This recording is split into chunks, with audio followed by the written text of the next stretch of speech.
Баршаңызға қайырлы күн. Бүгін сіздерге бір ғана қасық қантпен жасалатын осындай өте дәмді десерт жасауды көрсететін боламын. Видеоның соңына дейін қараңыздар. Ол үшін бізге осындай мейіз қажет болады. Мен мейіздің 2 түрін алдым. Және де оның үстінен алманы осылай кубиктап турап саламыз.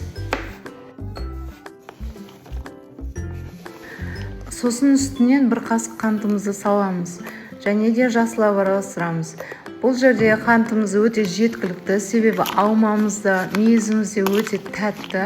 Сондықтан қантты артық салмаймыз.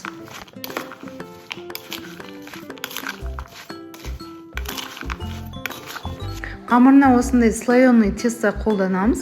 Сіздер оны готовыйын сатып алсаңыздар да болады, немесе өздеріңіз жасауға да болады. Мен өзім жасадым, және де осы слоеный тестаны қалай жасалу керектігі жөнінде видеоны келесі видеомда салатын боламын. Қамырымызды осылай ұзынша етіп жаямыз, және де жайған кезде қатты жұқа болып кетпеу керек.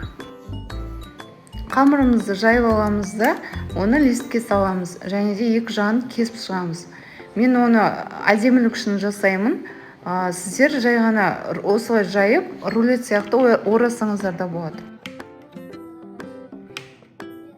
Ортасына салмамызды саламыз, және де қамырымыздың екі шетін шаш өргендей жинап шығамыз.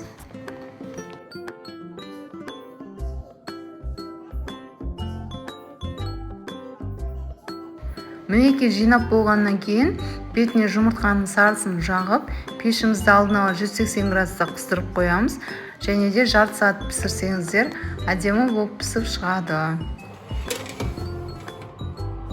Міне қараңыздар, өте дәмді болып шығады, жасап көріңіздер, сіздерге ұнап қалады деген ойдамын. Видеома лайк басып, каналға тіркеліңіздер.